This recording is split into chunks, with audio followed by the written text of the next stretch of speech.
بسم اللہ الرحمن الرحیم۔ السلام علیکم ورحمۃ اللہ وبرکاتہ۔ پیارے دوستو، کیا آپ جانتے ہیں کہ میت کو غسل دینے کے بعد خود غسل کرنا فرض نہیں؟ اور کیا کفن کے لیے نیا یا مہنگا کپڑا ضروری نہیں؟ صرف 1 منٹ میں صحیح احادیث کی روشنی میں حقیقت جان لیجئے۔ غسل دینے والے پر غسل کا استحباب۔ وہ شخص جو کسی میت کو غسل دے اس کے لیے فرض و واجب تو نہیں، البتہ مستحب یہ ہے کہ بعد میں وہ خود بھی غسل کر لے، کیونکہ ابو داؤد، ترمذی، ابن حبان اور مسند احمد میں ارشاد نبوی صلی اللہ علیہ وسلم ہے، جو شخص کسی میت کو غسل دے اسے چاہیے کہ بعد میں خود بھی غسل کرے اور میت کو اٹھانے والا وضو کر لے۔ اس حدیث سے بظاہر یہ معلوم ہوتا ہے کہ شاید غسل دینے والے پر غسل کرنا واجب ہے، لیکن اس کا قائل کوئی نہیں، اور اس حدیث کے حکم کو وجوب سے استحباب کی طرف لانے والی یہ 2 احادیث ہیں۔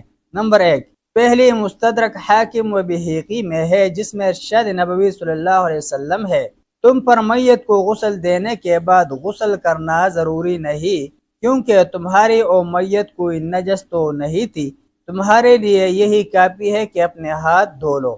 نمبر 2، دوسری حدیث دارقطنی اور تاریخ بغداد میں ہے، جس میں حضرت عمر فاروق رضی اللہ عنہ کے صاحبزادے حضرت عبداللہ بن عمر رضی اللہ عنہما فرماتے ہیں، ہم میت کو غسل دیتے تھے اور ہم میں سے بعض تو غسل کر لیتے اور بعض غسل نہیں کیا کرتے تھے۔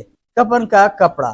میت کو غسل دینے کے بعد کفن دیا جاتا ہے، جو کہ واجبات میں سے ہے، اور کفن کے کپڑے کا عمدہ ہونا مستحب ہے، جیسا کہ صحیح مسلم، ابو داؤد، ترمذی، ابن ماجہ اور مسند احمد میں ارشاد نبوی صلی اللہ علیہ وسلم ہے، تم میں سے اگر کوئی شخص اپنے بھائی کو کفن دے تو اسے چاہیے کہ اچھا کفن دے۔ واضح رہے کہ عمدہ سے مراد صاف ستھرا ہے، قیمتی نہیں، کیونکہ قیمتی کپڑے میں کفن دینے سے کیا حاصل ہوگا، وہ تو بہرحال گل سڑ ہی جائے گا۔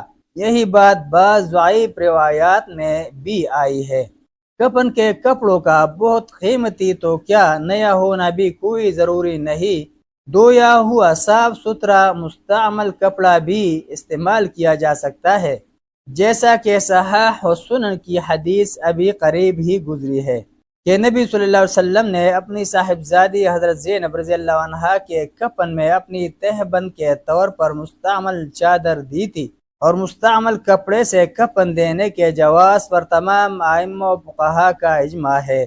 صحیح بخاری شریف میں حضرت ابوبکر صدیق رضی اللہ عنہ کا واقعہ ہے کہ وفات کے قریب ایک کپڑے کی طرف اشارہ کر کے فرمایا، اسے دھو لینا اور 2 کپڑے دوسرے لے لینا اور میرا کفن بنا لینا۔ صدیقہ کائنات حضرت عائشہ رضی اللہ عنہا نے فرمایا، ابا جان، آپ کا یہ کپڑا تو پرانا ہو چکا ہے۔ تب صدیق اکبر رضی اللہ عنہ نے فرمایا، میت کی نسبت نئے کپڑوں کا زیادہ مستحق زندہ آدمی ہوتا ہے۔ سفید کپڑے کی فضیلت۔ کفن کے کپڑوں کا سفید ہونا افضل ہے، کیونکہ ابو داؤد، ترمذی، ابن ماجہ اور مسند احمد میں ارشاد نبوی صلی اللہ علیہ وسلم ہے، اپنے کپڑوں میں سے سفید کپڑے پہنا کرو، کیونکہ یہ تمہاری بہترین کپڑے ہیں، اور ان سفید کپڑوں ہی میں اپنے مردوں کو کفن دیا کرو۔ ملتے ہیں ایک نئی ویڈیو کے ساتھ، جزاکم اللہ خیرہ، السلام علیکم ورحمۃ اللہ وبرکاتہ۔